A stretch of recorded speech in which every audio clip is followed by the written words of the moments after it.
Hello everyone, and welcome back to Ninja Gaiden 3. In this episode, we are going to go through the final stages and then stop right before the boss. And joining me for that is Skyzo. How you doing? I'm doing well. Hello, YouTube. Also, here we have the return of stage hazards. Well, the ice one anyway. Which is good, because that was one of my favorites from the last one.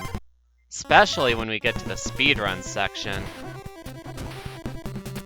Is it just me, or does it seem like the game is slowing down to too many enemies? Well, I wouldn't say too much. I like being all methodical like this, and you know, with them not respawning, it's a lot more rewarding to pick them off one by one. That's my opinion, though. That's true, I'll give you that. That said, this is another one that was supposed to have an invincible fire wheel. Right here, as a matter of fact, so once you got through that first screen, you could just sort of bang through the rest. Now, here's something important. Do you see how I'm holding down and not grabbing onto that? But when I let go of down, I grabbed onto that? Yeah. That's an important trick for navigating this vertical section safely. Otherwise, you're gonna take a lot of damage as you try to get down, and then the ship runs into you before you can get down. Whereas if you don't grab onto it, you can preemptively slash the enemies. Right, I imagine the speedrun route is gonna make plenty of use out of that. No, the speedrun route kinda just bangs through it all with really fast and precise platforming and even a damage boost at the end. Pretty exciting, not like this. Right, this is a lot more methodical than the speedrun route, I'd imagine. Yeah, and Ninja Gaiden 3 in general was a lot more methodical, partially because you sort of need to, what with the limited continues and all. Yeah, so I think on the continues, I think you mentioned something about getting infinite continues, or something like that, like a very high amount. So I'm curious when you're gonna show that. Right in this act, actually. Act 6-2 to be precise. Right, and how does the trick work? Well, if I gave it away now, it'd kinda leave me with nothing to talk about when we got there. So for now, I'll just say that the reason I like the ice hazards so much is because not only can you sort of work with it, you can also make it work for you if you're willing to get creative with the ice physics. I'm not gonna try and do anything flashy like that since this is the walkthrough portion, but in the speedrun, it gets really fun to take advantage of. You know, I'd imagine that, you know, traversing those platforms with the ice physics, how much of a pain that would be in the first run, but I guess that's true for most of the levels in this game. Yeah. You definitely don't want to rush it unless you know what you're doing. Yeah, also jumping to prevent you from sliding off the edges, I'd imagine is going to be very important once you get to the stage. Yeah. Also, the odd thing about this terrain is that you can sink through it. If you let yourself sink through it too far, you'll even pop out the underside and fall to a lower level. Be careful about that. It's a very strange mechanic. Alrighty then, here is the trick. Check this out.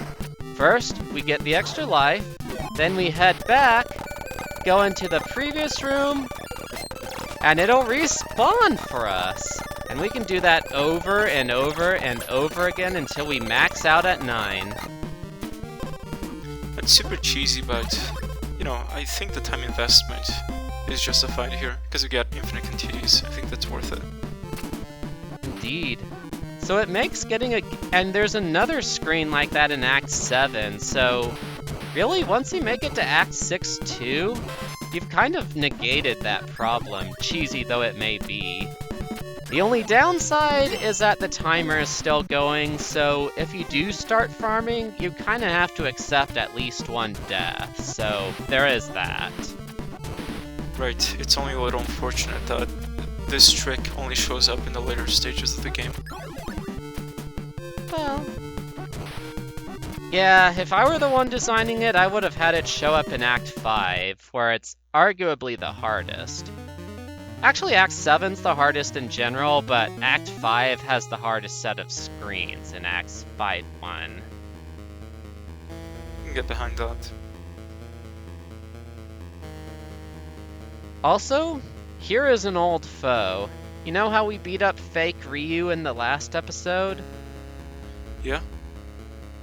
Well, he got sucked into the seizure dimension with Clancy, and now he's got this fantastic body. His words, not mine. Damn, so what happened here? He got transmuted by that super life energy. Now, this is a janky boss fight. So, for example, you see how close I got to those pods there? And they just fall through me, nothing happened? Yeah? Well, you get a false impression of that by thinking you can get all real close, but then on another run, you try the same and this happens. Bam! Got me. You see how far away I was there? Yeah, so what looks to be happening here is that because there are too many enemies on screen, I don't think the game can handle it very well, so it, gets funky. Maybe. And here's the other thing. I sunk through the floor during the victory screen. I wonder if you can die by that. I just did. Really? You just died by that? It's crazy. I did. So watch out for that, even if you beat him. And also make sure you got the vacuum wave so you don't have to work with those inconsistent hitboxes. It's very strange that they would leave that in. You'd think they would catch that before release. Yeah, I don't know what to tell you there. Anyways, here's the speedrun part. And this is, right here, is when I finally start overtaking the world record route. Right, very impressive. And damage boost over the spikes, and there you go. Otherwise, you would have taken 6 damage by walking on that. Oh, I didn't realize that those were spikes. I thought they were just background elements. I didn't either, until I watched that run. Also, see how I'm making the ice work for me? It did seem like you gained a little bit of a speed boost when you walked over them. Indeed.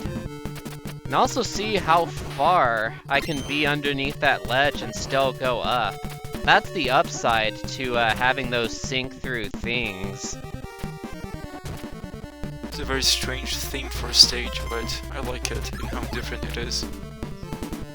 Indeed, and we are in different dimensions, so it kinda works. Yeah, the meat dimension.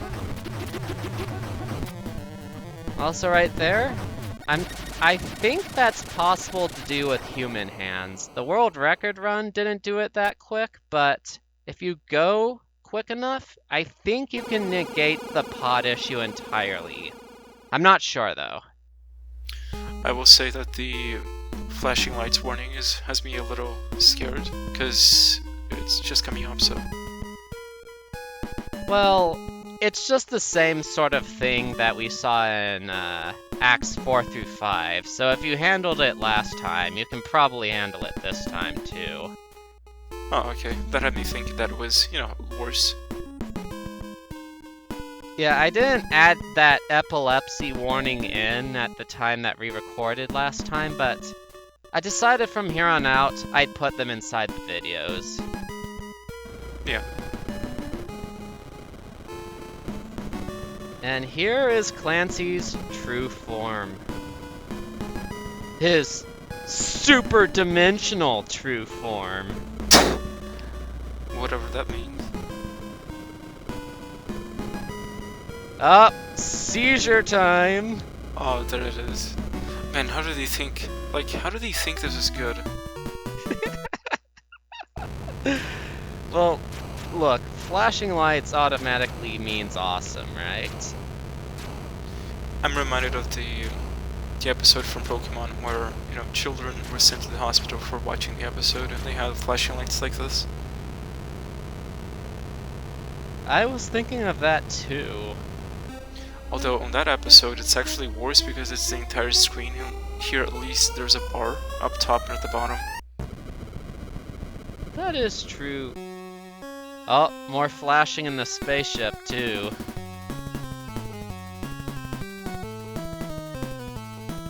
Also, this is what the title was about. The Phantom Ship of Doom. Well, here's the Ship of Doom.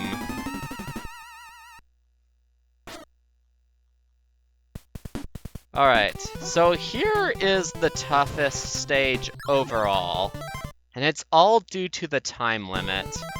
The screen, it's actually the only act in the game where it has 3 distinct sections instead of just 2 before the boss. You have to deal with 3 final bosses back to back.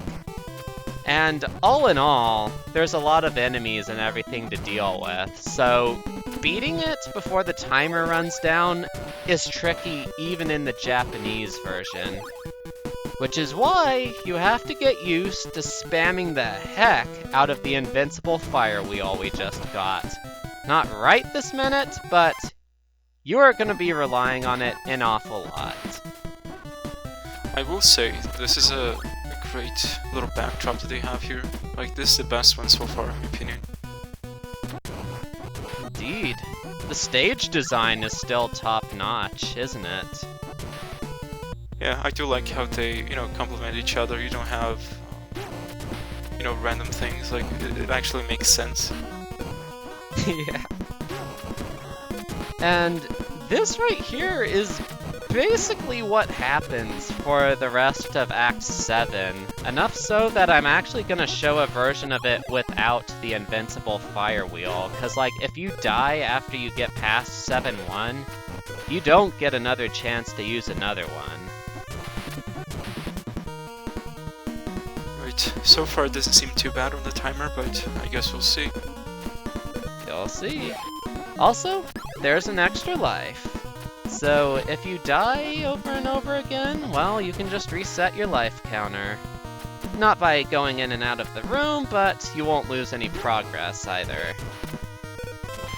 Well, I guess one upside of, you know, the continues is that it makes lives, you know, very worth it. It increases their value by a lot. Yeah, whereas, like, in the previous 2 games, you could put in, like, an infinite lives code and it wouldn't really have made a difference, because you kinda had infinite lives anyway, in a sense. That's true. You'll find that, you know, the easier it is to start over, the less value you have to the life system. Yeah. And you'll note just how often we've had the invincible fire wheel up, right? Yeah, that's gotten you out of a lot of trouble. Indeed. And, you know, when I played the Japanese version, I kinda get, to some extent, why they thought they needed to make it harder, because this was basically Act 3, Act 4, and Act 5, and even a bit of Act 6, too. They just had invincible fire wheels near the very beginning, and plenty of orange ninpo to go along with them. This looks like a very difficult section if you don't have the fire wheel, just because you have spikes all over the place. It is. In fact, the whole stage is fairly difficult, really. That's a lot of enemies. It is. Also, did you know that they took a Maximum Ninja Scroll out of one of the stages? No, I didn't, but that's not you know, they're not shy of doing that for the sake of increasing difficulty. Yeah. Also, right here is a new strat not seen in the official world record. I forget the speedrunner that invented this, but he hangs out in the Discord. I think his name is F-E-Z or Fez. I might be wrong though, so if I am, I'll put in an annotation saying who it was. Credits to them for me using it for 7-1. Right, so what is the strategy? Is it the jumping?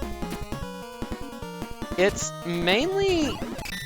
Okay, so you go forward up to a certain point, you throw that swag star, and you also, at one of the points, you just sort of walk off, because Ryu will catch a pipe before he actually falls to his doom. And I forget all the steps, but basically you've got it to where it's always consistent in a screen full of very reactive enemies, whereas when I tried to apply the world record route, the enemies would all act and move differently because over every slight difference. The strat that I used was way more reliable, and I think faster. Okay, this stage seems to be going on for way too long now. I can see that. Well, that's just cause I'm showing it twice.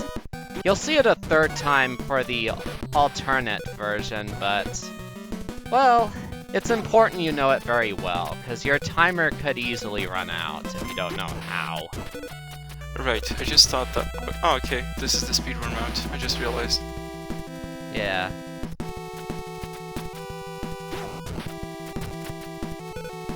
Almost there, and then we're gonna see the whole route without the infinite fire wheel.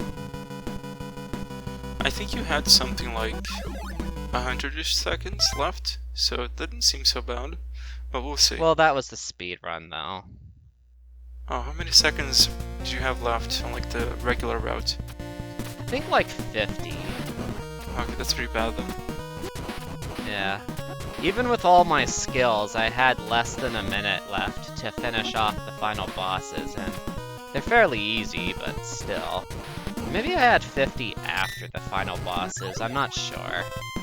Whatever it was, I still used up more than 75% of the time I had. And I'm good at the game, so... yeah, that's you know, I think the stage lives up to the title of the hardest overall that you put out.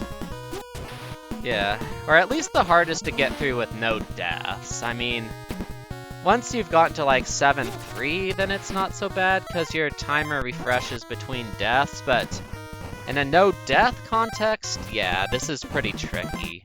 Even in the Japanese version. Right. And the other complication is that the final boss, his first form, he's got this attack that I cannot figure out how to dodge consistently, no matter how hard I try. Bit of poor programming there, I think, but what it amounts to is you want to get to the final boss with at least 7 health.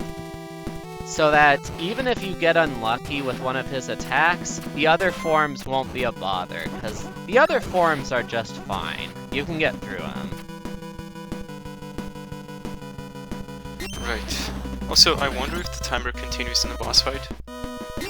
It does. If it does, that makes things a little bit trickier. It does. Absolutely.